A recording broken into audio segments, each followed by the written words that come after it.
few minutes. In fact, I like to give the introduction of Professor Concern because he was here in Gautam Buddha University for I think 2 years. For 1 year. For 1 year, he was director of School of Engineering, and we had a close interaction. And some of us, we were together. We had the first convocation also in that.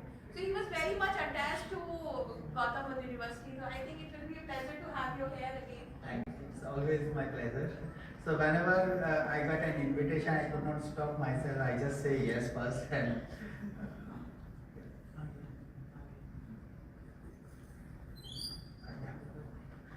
okay, so though I am supposed to talk about urban, I think that urban water metabolism cannot be disconnected without talking about water security. So I just tweak my title, wherein I will talking of water security and then introduce you the urban metabolism. Urban metabolism is again a very huge concept which cannot be contained in 15 minutes talk. So let me just briefly express about the concerns of water and water security in India. And this is a clipping from a newspaper last year which has been published, which says that we are already heading towards tipping point in terms of groundwater depletion. And what do we mean by tipping point is that even when we try hard in terms of restoring and rejuvenating the water bodies, the damages are already irreversible. So we clearly have 27 out of 35 blocks where the groundwater depletion is at a very high rate, and the tipping point basically means that it cannot be rejuvenated to the same level as original. I hope everybody can recognize this image. This is a Tibetan plateau with a very defining geography, and it is defining in terms of climate, defining in terms of river system, defining in terms of hydrology and its interaction with climate.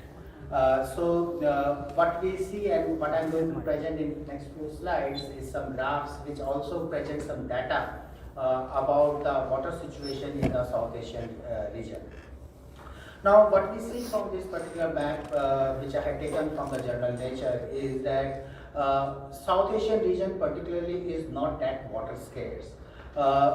In fact, the monsoon brings a lot of moisture with it, and it strikes with Himalayas, and we have very good amount of rainfall in the southern part of the Himalayas, that is South Asia. So as such, if we look at from the point of view of water availability or physical water availability, the South Asia region is much better than many other places in the world which are much drier in physical sense.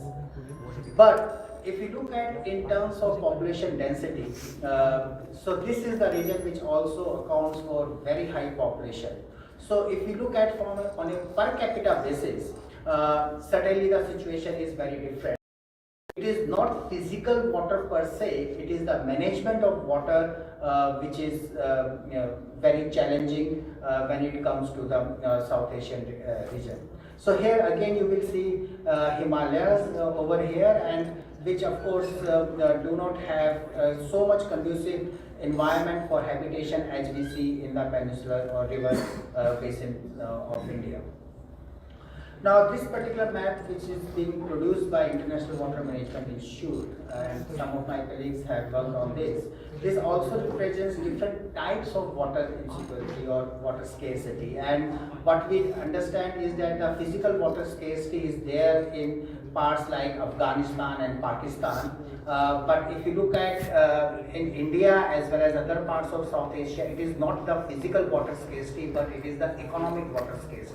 And what do we mean by economic water scarcity is that institutionally, infrastructure, financial capital and human capital are not enough to harness the water resources efficiently for its beneficial use. So it is basically the financial and institutional and human capital which is required to make beneficial use of water, which is creating economic water scarcity. So the access to water and even distribution of water resources is a challenge because of the lack of capital.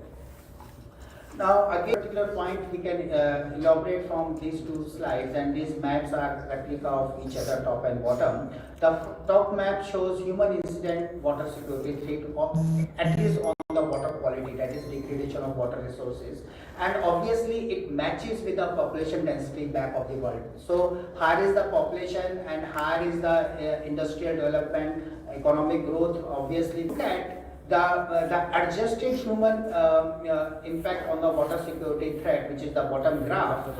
We see that by investment in the water infrastructure, by investment in the cleaner technologies, we can really change the scenario in terms of water security threat. For instance, if we compare India versus Europe, now from the human direct incident point of view, Europe is as vulnerable as India when it comes to the water quality. But because Europe has been able to make investment in water infrastructure, has been able to clean up their activity, they have been able to make a difference in terms of diverting the water security threats. Again, if you look at the climate change, the most of the climate change impact are manifested through water, be it cyclone, tornadoes, drought, floods, sea level rise, melting of glaciers. So climate change, on one side we talk of global warming, but the impact on the humans of this climate change is manifested through the water route. And if you look at the four major impact of the climate change, that is degradation of water resources, storm and floods, droughts, and environmentally induced migration of the population, we see that all four major factors are there in this South Asian part of India or South Asia region. Like we have migration problem from Bangladesh, we have climate induced floods and droughts and everything. So almost all the features of climate change impact we see in the South Asian region. Now this particular map is again a satellite image of taken during night time, and I like it from the sense that it also depicts in terms of population density as well as development.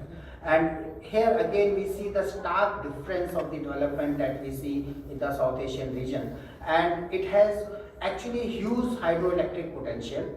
We have huge hydroelectric potential in Nepal, Bhutan, and the demand of this hydroelectricity is across the border in India, Bangladesh, Pakistan, and China. So the point is that this spell out will have a huge impact on the human development index.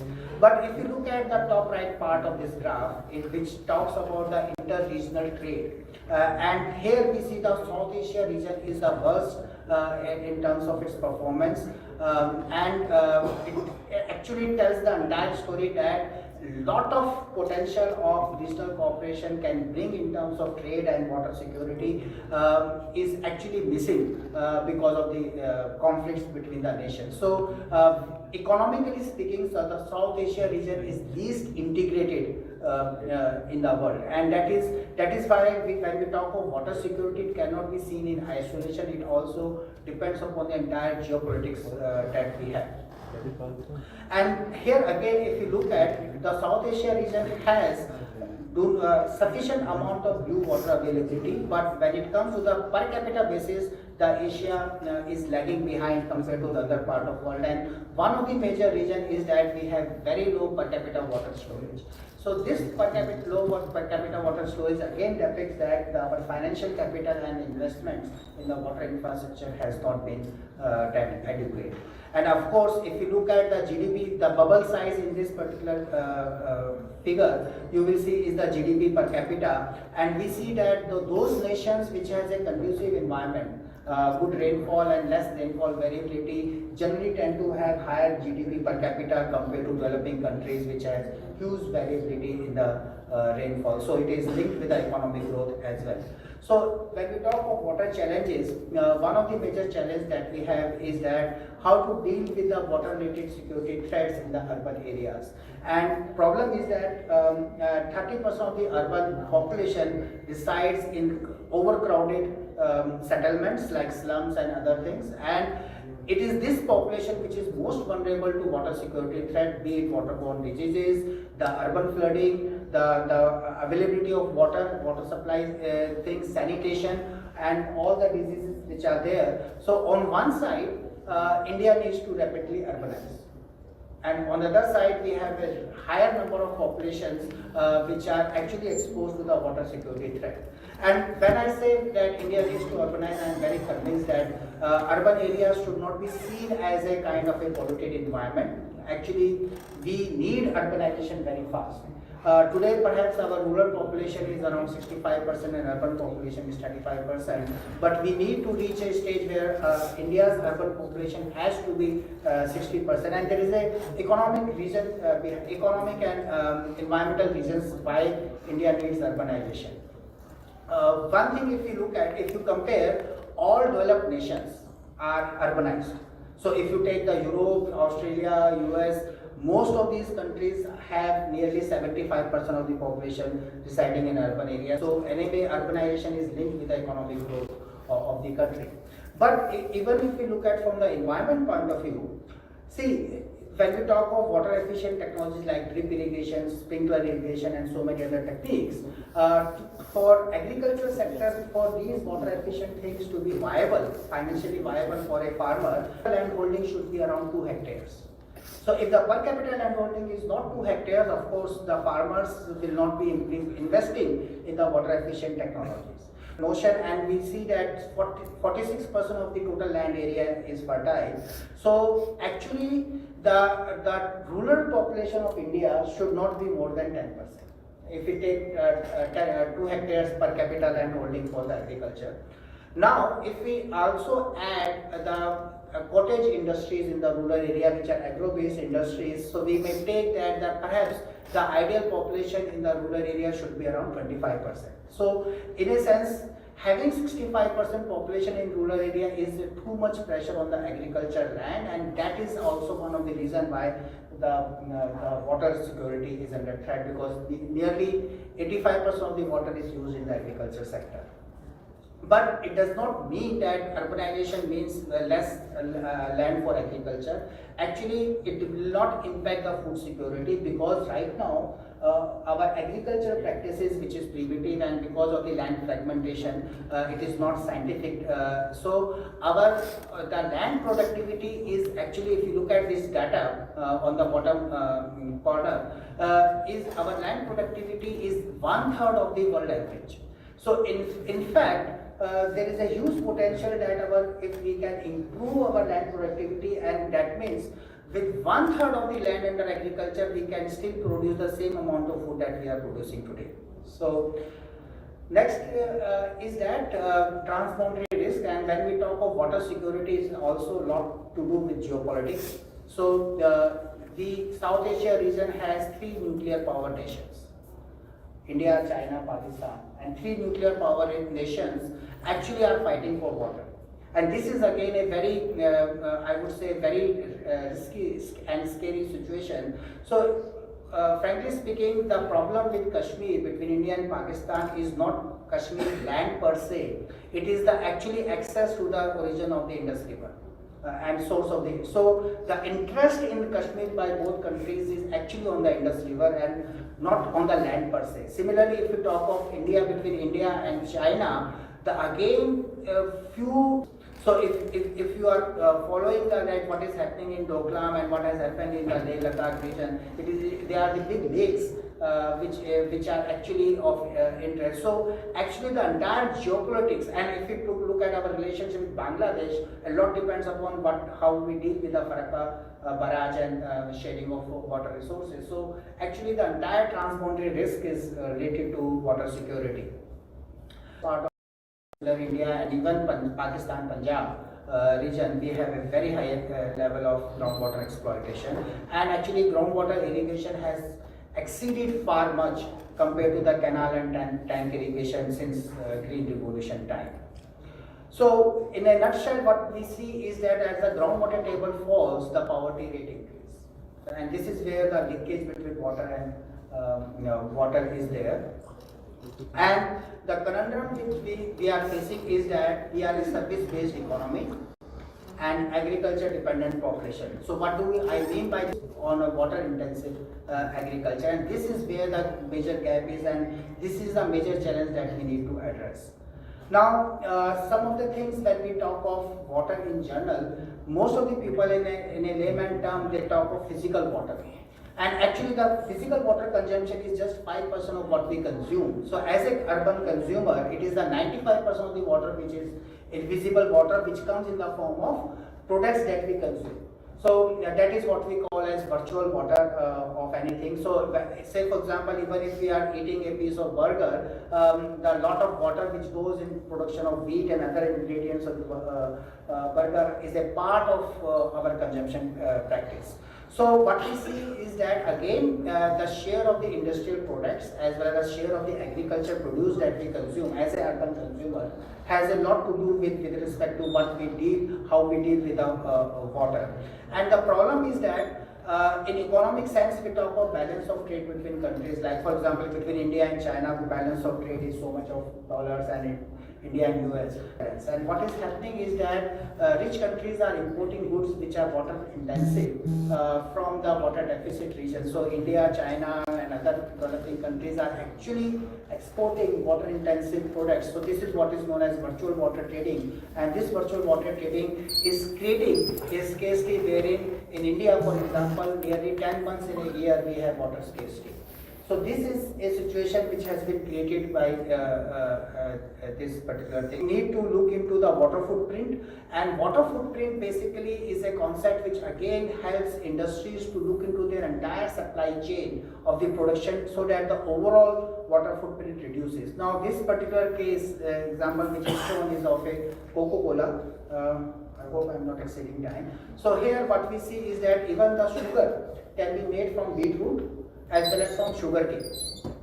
Now Coca-Cola produced in Europe, which is on a beetroot basis, has a 500 ml bottle has a water footprint of 36 liters, whereas the same Coca-Cola produced in India from sugar cane has 5 times more water footprint. So what is happening is that now the industries also need to see the sourcing of raw material which will help in reducing their water footprint. So what is happening is that now industries are very much conscious about the water footprint because they know that it is a physical risk. So if water is not there, how beverage industries can exist?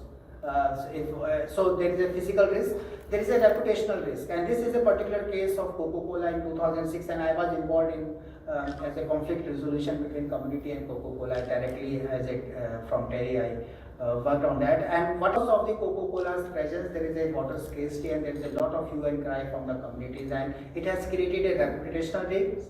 And whenever there is a reputational risk, what happens that regulatory scrutiny like Pollution Control Board and Water Resource Department, industries are exposed to much more stringent regulatory scrutiny, and of course ultimately it leads to the financial risk for the company. So now the companies are also looking into the water footprint and other such initiatives from the point of view of not only philanthropic point of view but also strategic point of view.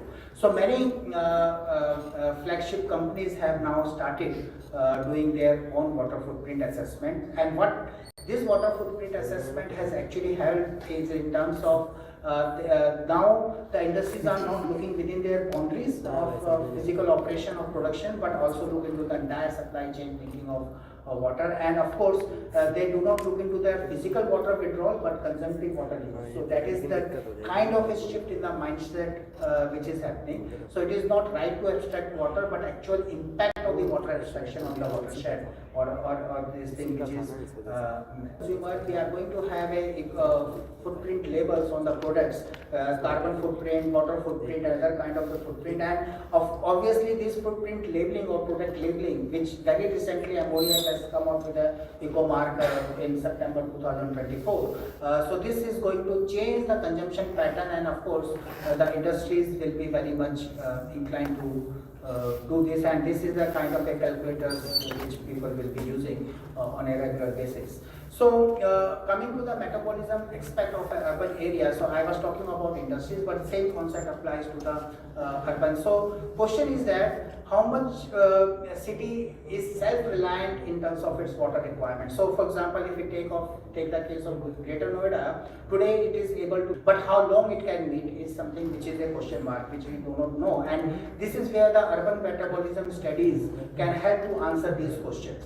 what is the hydrological impact of the city on the background hydrology. For instance, how this Greater Noida region is creating impact on the entire background hydrology of this watershed is something we need to resolve, and how we are able to reconcile social and economic justice in terms of water access.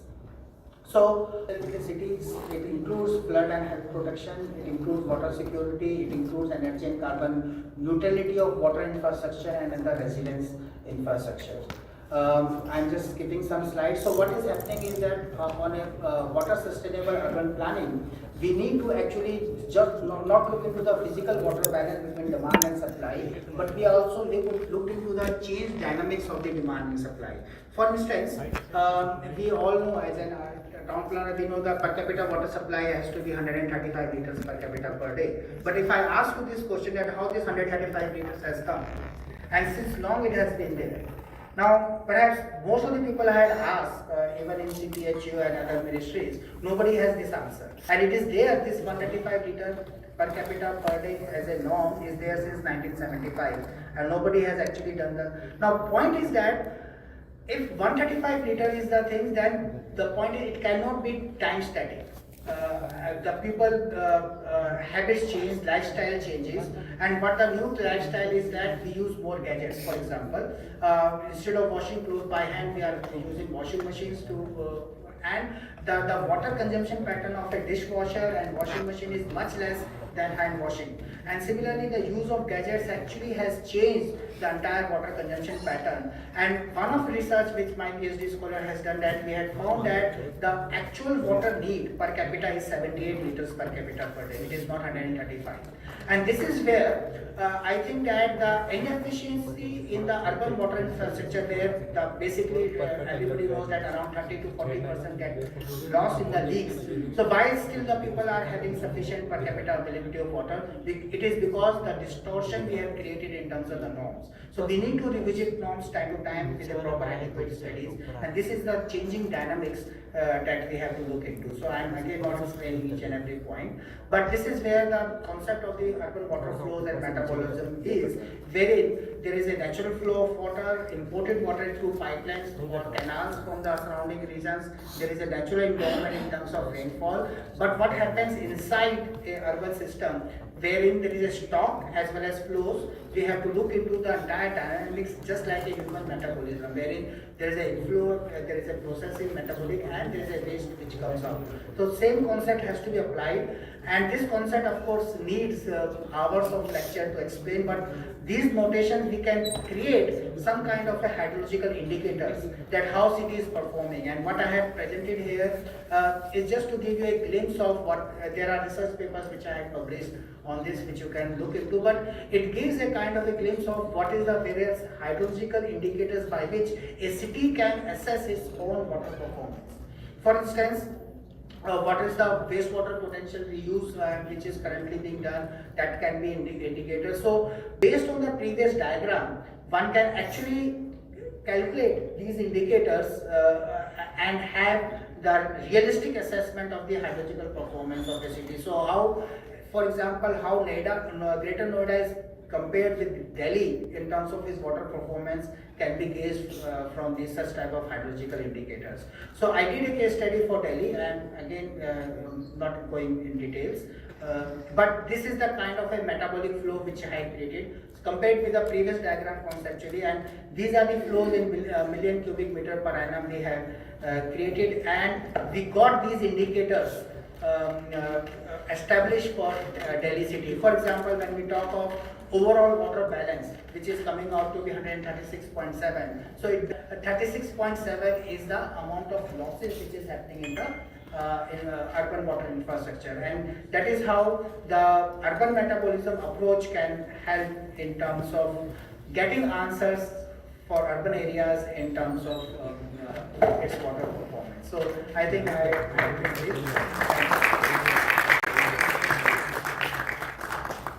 So I think we can have the question answers in the end of the session. Sure. So you can invite other speakers.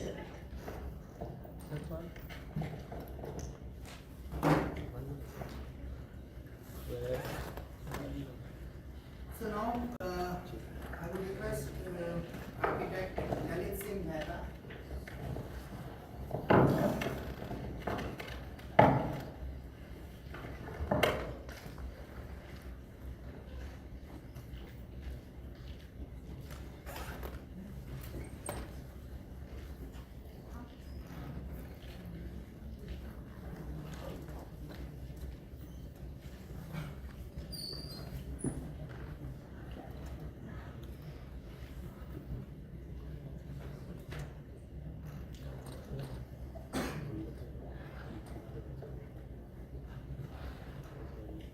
Good morning, everyone. My name is Singh Mehta, and I am here to present on the topic emerging approaches for managing urban flooding in future cities, a case study of Okhla, New Delhi. So the aim of this research is to identify and assess innovative strategies for managing urban flooding in future cities, focusing on resilience and sustainability in Okhla. So to achieve this aim, uh, and the first two objectives derive from the secondary data, which is generally literature study from the research paper, online blogs, and various news handles. And the other three objective, like study of the current drainage scenario of Okhla, analysis of the cause and impact of urban flooding. Proposing the strategies from the various drainage model is the part of the primary study. So, uh, the site is located in the south of the Delhi, Okhla, which is shown in the red color, which consists of five wards: uh, Madanpur Khadar East, Madanpur Khadar West, Sarita Vihar, Abul Fazl Enclave, and Zakir Nagar. So, as a part of study, I have taken I took two wards as per the selection criteria, which are low elevation, high population density, proximity to Yamuna River, historical flood incidents, socio-economic diversity, and infrastructure and drainage issues. As you can see, the decadal growth in the Abul Fazl Enclave and Zakir Nagar is the highest among the Okhla constituency. So. Uh, so, according to the literature study, there are major five causes for the urban flooding, which are precipitation, topography, land feature, infrastructure, and water level rise. And the impacts which are I have taken from the literature study and categorized into four categories: health and safety, infrastructure, economics, and social. So these are the various impacts of urban flooding in each category on the urban settlement. So for this, I conduct a survey. Field survey also generated some primary data to support my research.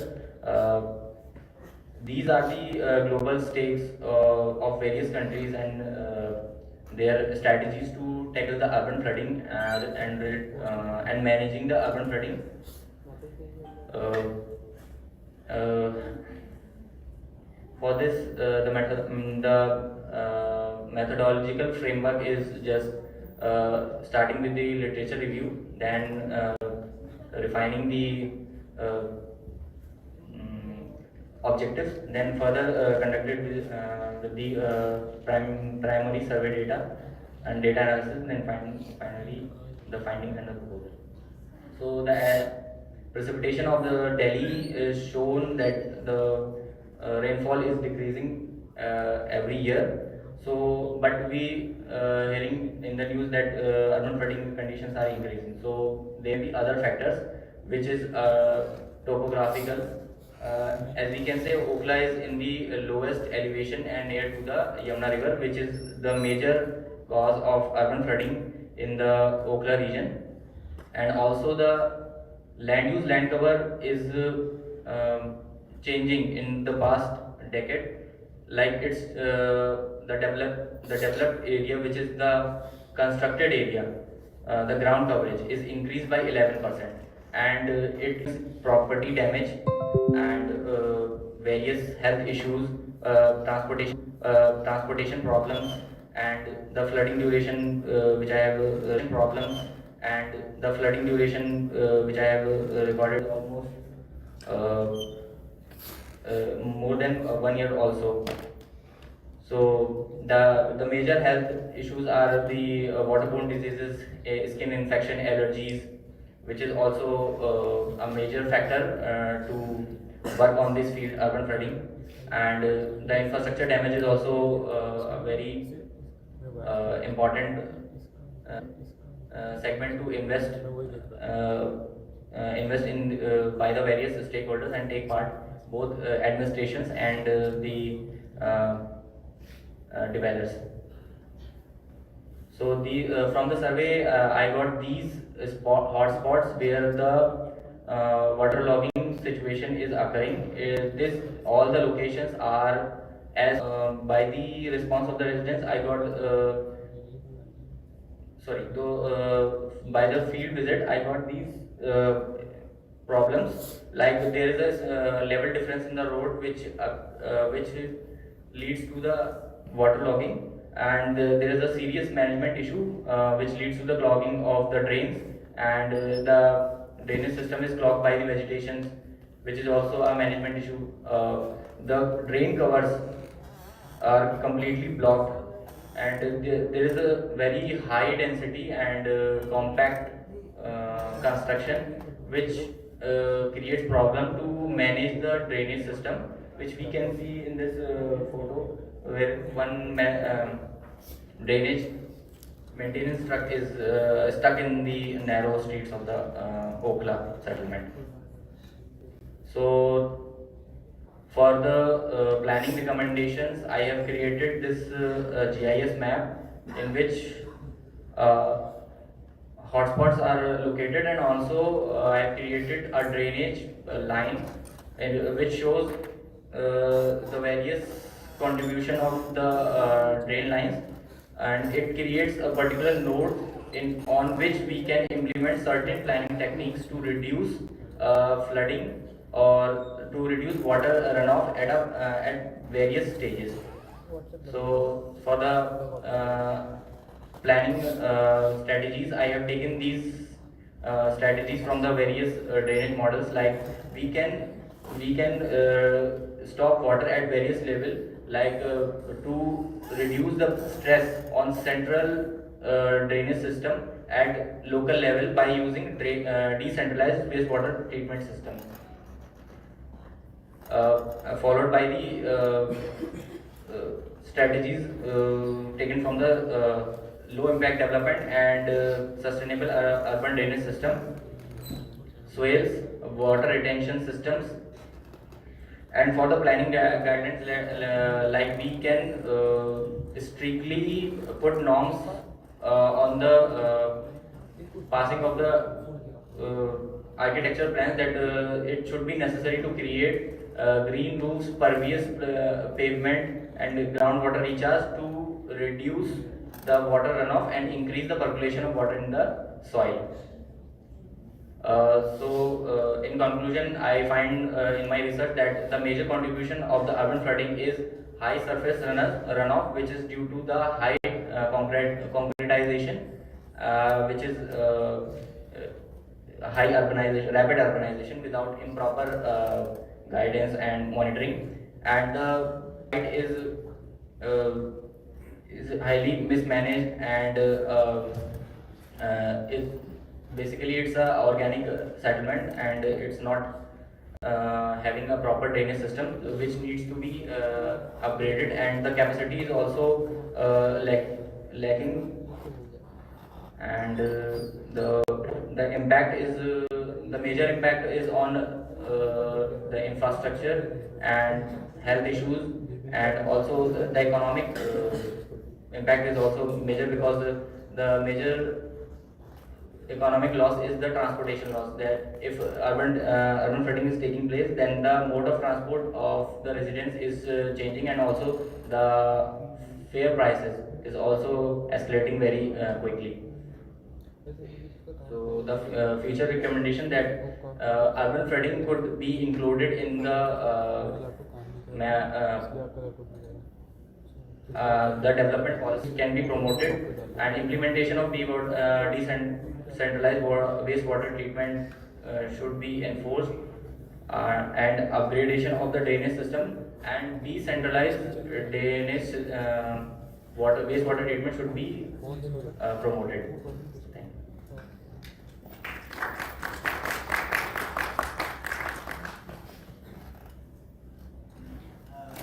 As suggested, we will take a question with the next speaker, Akash Panchal. चलिए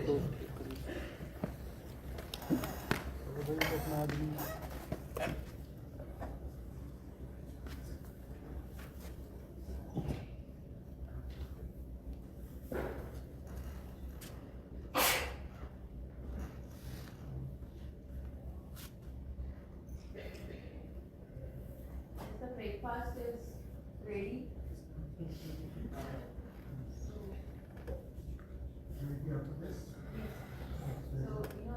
telling this to the speakers is important.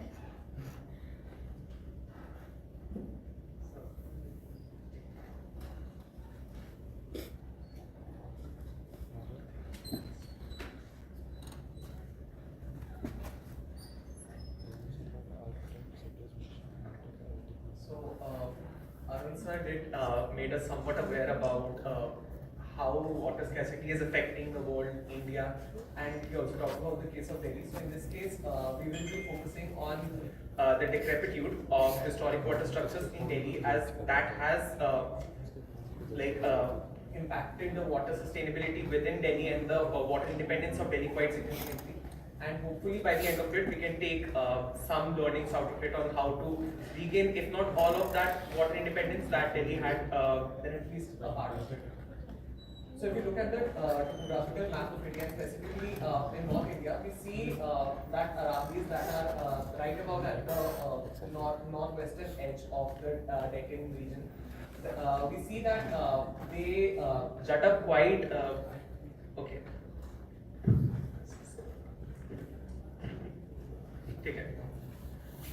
So they jut up quite out in the north into the northern plains, dividing it almost cleanly in half, and it is almost at the end of these Aravallis that we find Delhi. And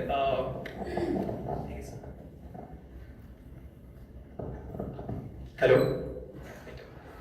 So it is almost at the end of these Aravallis that we find Delhi, and that placement is not really any coincidence, because any city that is placed in the same place has a great defensive potential as well as power projection capabilities towards the east as well as the west of the plains. And if you look at those Aravallis in particular, as they end towards Delhi, we see that they divide into these four ridges that are north, central, south central and southern, which make this sort of a horseshoe kind of a shape, which even more amplifies the defensive potential of this region. So in general, like anyone would like to have a city that is placed within this horseshoe, but then the issue that this would create is that the watershed that this area has is very, very smaller compared to, let's say, Yamuna or any other city. Yamuna does flow from here, but then you might want to have your city right about here rather than maybe there, which has significantly lesser defensive potential. So in this map we see that we have zoomed in quite a lot, and so the basically the watershed that we have in this area is the Barakulla basin, and these are the streams that are here. So because of the less overall water that was in this area, a lot of very ingenious kinds of waterworks were constructed, and a lot of indigenous water management techniques were followed to ensure that despite urban population that the higher numbers of urban population that lived here, we had a certain degree of water independence. So here you can see the barrages as well as the water structures that existed in this area that contributed to the water independence of this place. Now we will go a little bit chronologically to see how these water structures evolved in general.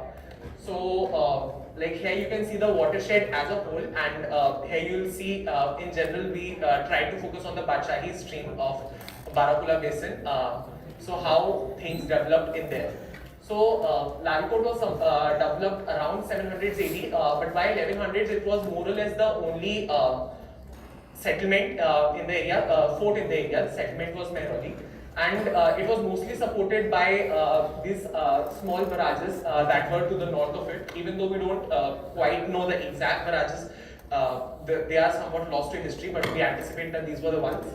Then if we move on to the next phase, we see that built around 1180s, had one significant addition, which was Hauze Shansi, which is basically a stepped reservoir to hold water, which provided water to Mehrauli as well as to Raipur.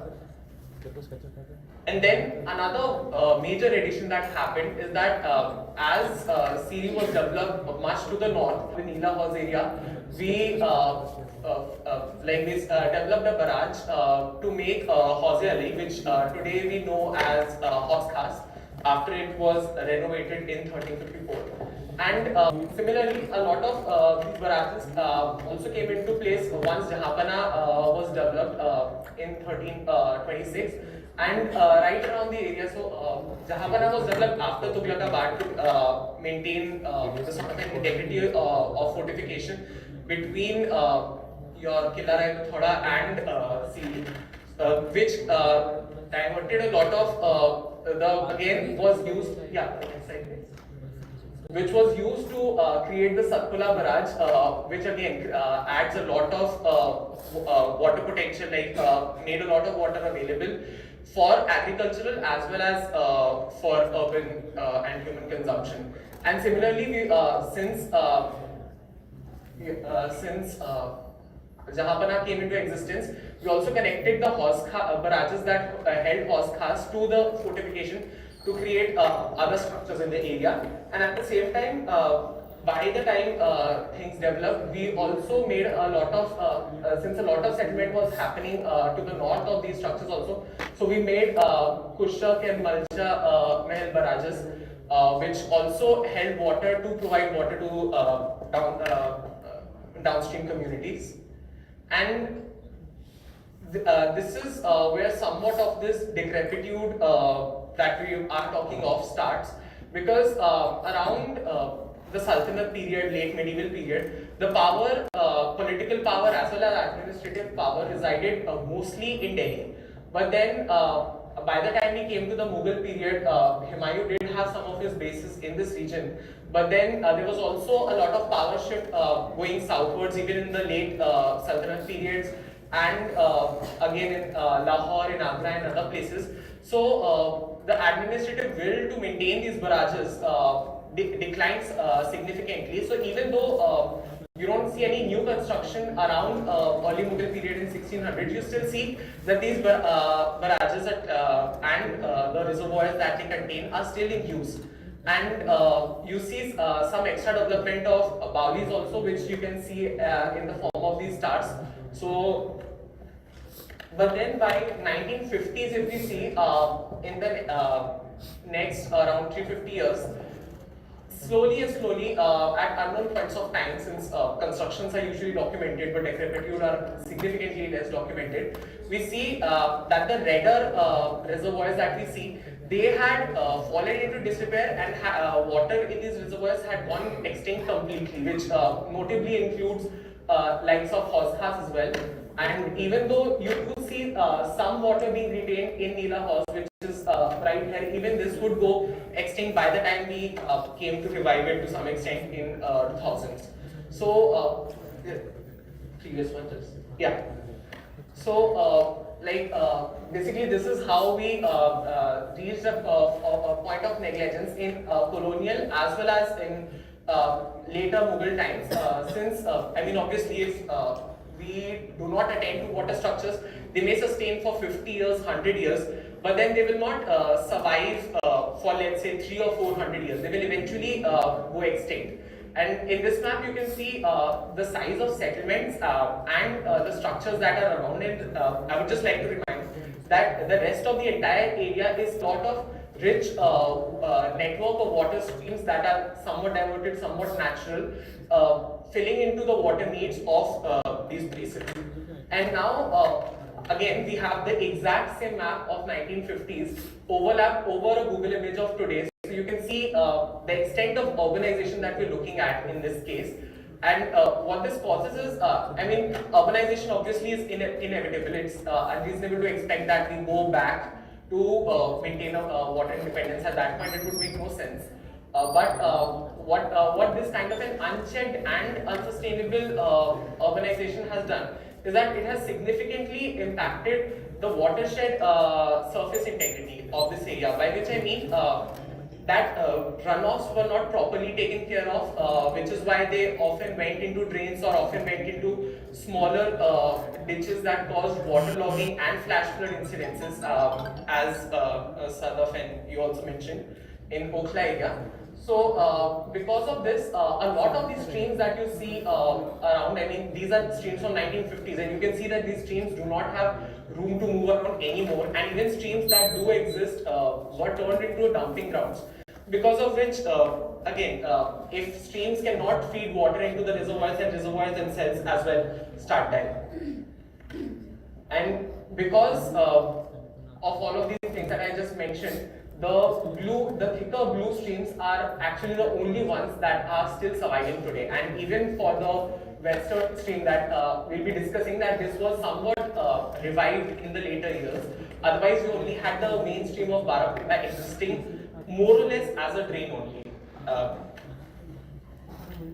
And where we come to see some kind of opportunities that we have in this case, like as I just mentioned, that the Bachahi stream, which was the western stream in the previous map, was had also gone extinct, or had only some parts of it remaining. The rest of it, the evaporation and other things were high enough, as well as the population, that the stream died out after a point of time. So what basically we did around 2003 to 2007 is there was a proposal by INTAC and project by DDA, where they tried to revive Horskhas, not in its original capacity. The original capacity was, I think, 200 million gallons. Right now it's about 5% of that, 10 million gallons.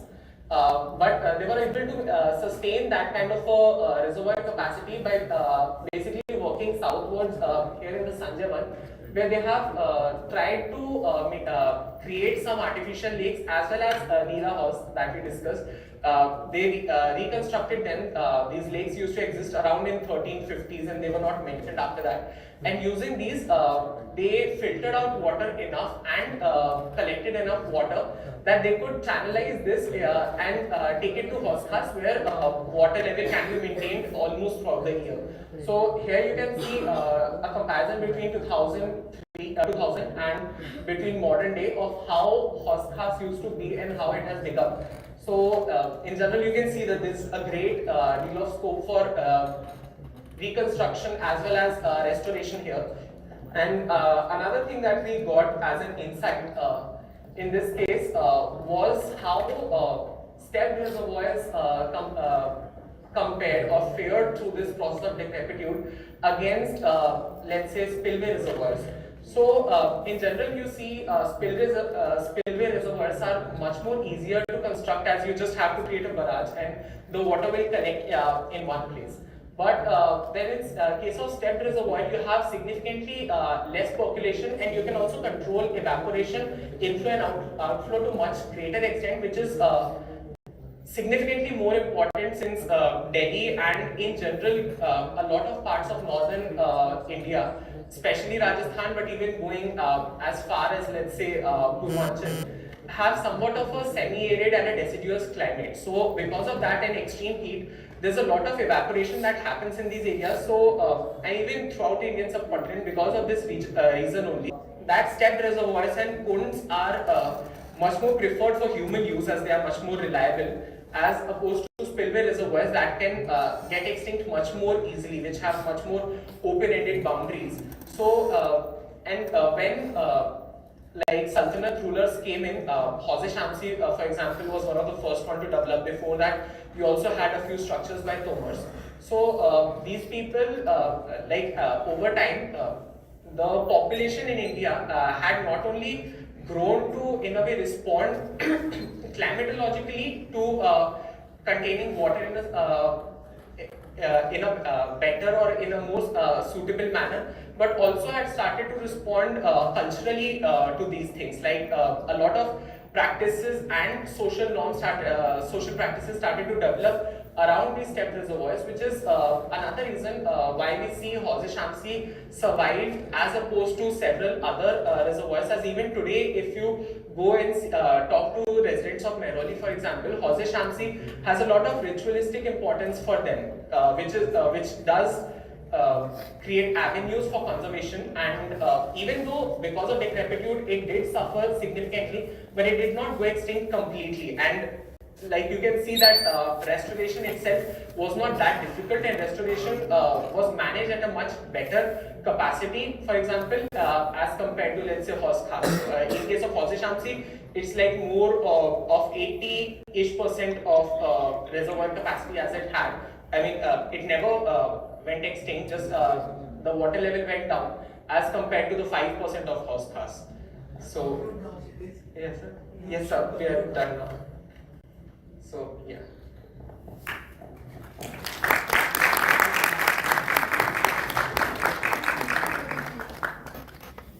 So I think that now we are open for discussion. So, no.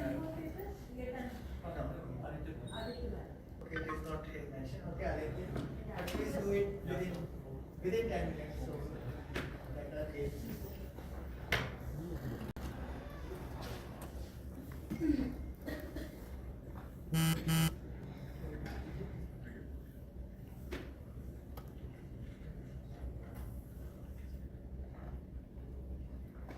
Good morning, everyone. I am Aditya Bhardwaj. I am currently pursuing my Bachelor's of Planning.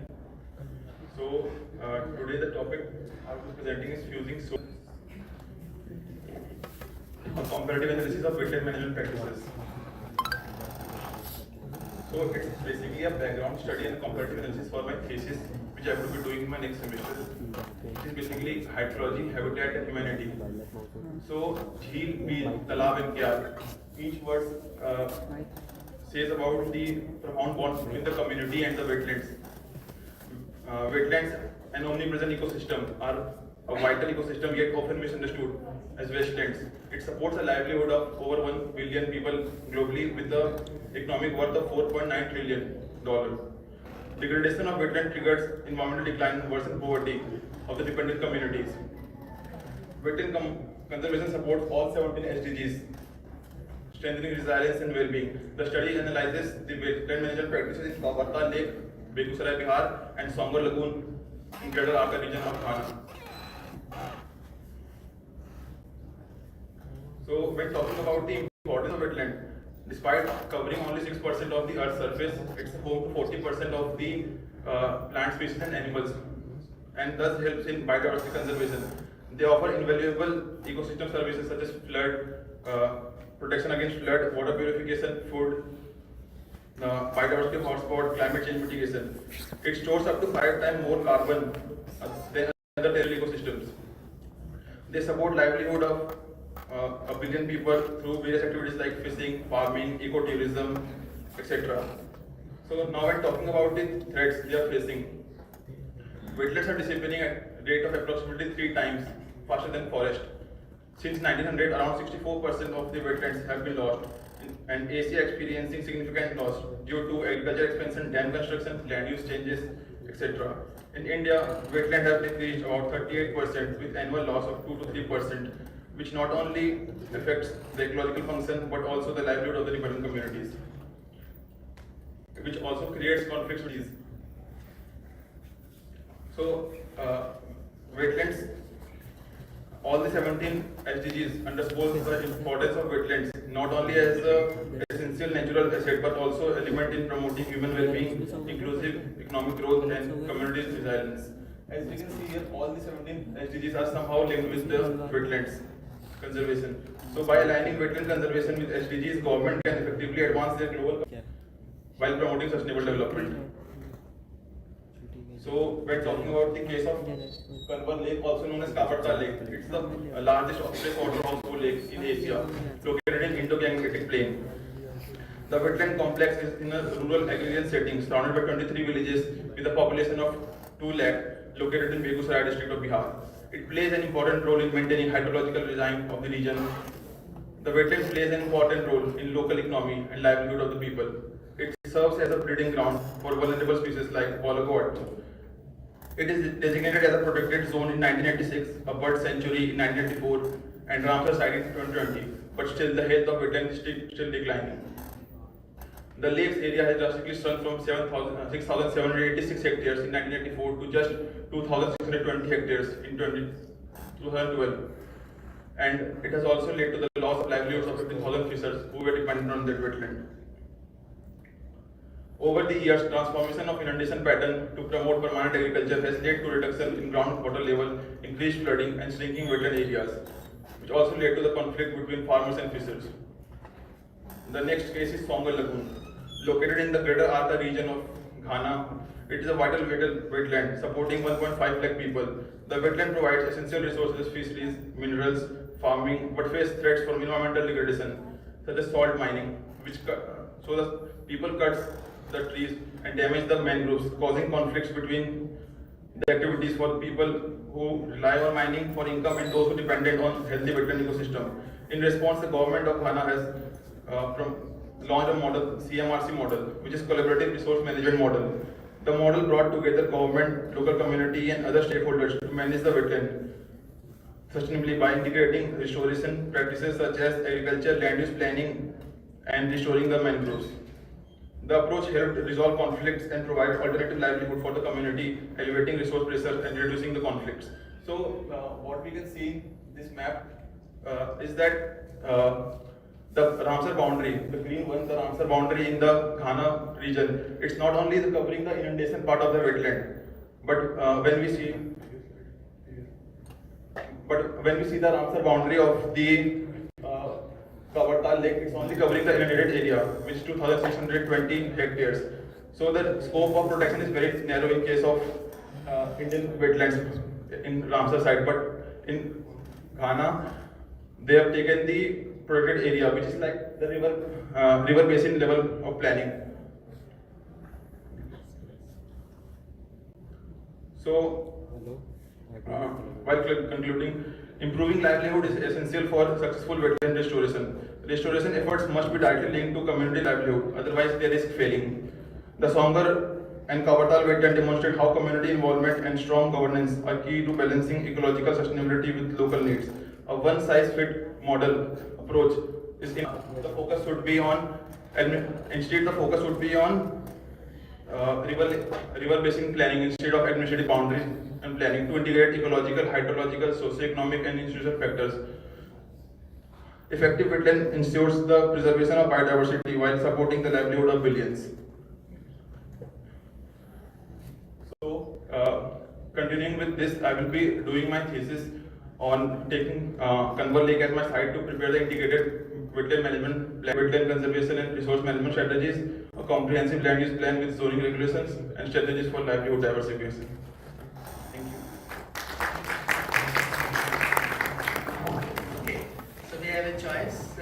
I think we can take at the most 2 questions now, and rest of the questions we can discuss over top of the outside, because I think we are already running late by 45 minutes. Yeah. If there are any, yes, please. First of all, I congratulate everyone participants.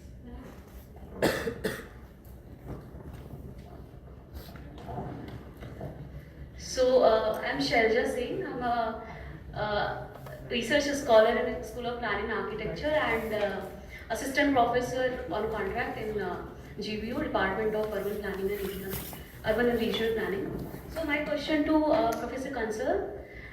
Sir, we have a number of national for preserving or protecting or restoring them, especially lentic type of water spaces for say lakes, ponds, static one. So my question is like having a number of plans and policy, we have the same situation for these water bodies in a bad condition, like they continuous parallelly, and the government is developing the concept like water sensitive cities or water sensitive planning and water sustainable urban planning. Parallelly we have policies. So why government are not focusing on the implementation of these plan and policy rather than framing or reframing again and again those policy documents? Okay. First of all, when we talk of water, water is a much more local problem than so it requires decentralized solution and decentralized. So when we talk of national water planning, which is basically the key document perhaps we are hinting is national water policy, which is again very old now and new policies yet to come. But they are aspirations which gives a broader contour under which decentralized planning can be done. Now, for instance, national water policy says that the planning body has to be a watershed, not administrative boundary. Now, the problem is that at a watershed there are many administrative boundaries which overlaps with each other. Sometimes it across the states. So, like for example, multiple states come into picture when you talk of watershed-based planning. So, we need to establish river basin authorities to have this effective watershed-based planning, which is again a very kind of a challenge, given that the water is in a concurrent list with more state power. So, at a national level, when we talk of, they are basically broad aspirational guidelines, I would use the word. And now what is important is coming out is that it is not the regulatory system which the market-based instruments which is going to crack the system. Now when we talk of market-based instrument, it is something like that. If the communities are getting impacted and if there are polluters, or say for example urban local bodies or industries are the one who are creating the problem, so it is an arrangement between the polluter and the communities. And it is so let them agree based on what they can afford to do the cleanup act. So for a good environment comes at a cost, and that is where on the basis of per capita paying capacity, let them decide. So for example, when I talk of say water footprint based consumption pattern, so obviously those industries which are reducing their water footprint is going to incur more input cost, and of course it is the increase the product pricing. So it is a kind of arrangement between the communities and the things. Similarly, if we talk of communities and the planners, especially urban planners, like for example, in most of the cases what we see that the restoration of water bodies is being done, and finally the main beneficial use created after restoration is the recreational purpose. But actually that is, whether it is a right approach or not, of course the time will tell, but I have my own apprehensions. Now for example, a pond, and I am talking in the context of what Shri has presented. Now suppose originally the role of a pond is that there is a community which is dependent on that particular water body. For example, the fishermen used to do for fishing, and similarly it is a community for where the people go for laundry and bathing and other things. So it is a community which is dependent on the water body. Now what happens that first that water body is allowed to be polluted by the urban local bodies, so that people abandon it, and after that they clean up and make it a recreational where there is a premium to go to that site. So that way the clustered communities which is deciding. Now for example, fishermen used to be a kind of a real online monitor for the water quality, because based on the fish quality harvest, he can say that whether the water quality is being done and whether there is a need to have a ritual for cleaning act. Similarly, the kind of a water used with the local community has for the drinking and bathing purpose. Now the plant water supply infrastructure do not reach to that communities, and they do not have access to that particular water body. So when we talk of restoration of water bodies again, it requires a complete community participation, where the dialogue between the planners and the communities have to consensuously decide what exactly is the end use and how it has to be maintained and whose responsibility is what, is something which need to be delineated. So the point is that, to answer your question, that what is there, the policies at a national level are aspirational, they are guiding. More local solution can come through decentralized, where the planning or regulatory bodies and the community have to come into a dialogue or a consensus of how to they want to do, and it is the market-based instrument which is going to be more effective. Thank you, sir. Thank you so much to all the delegates for sharing their informative perspective. Now we would like you to join for the breakfast.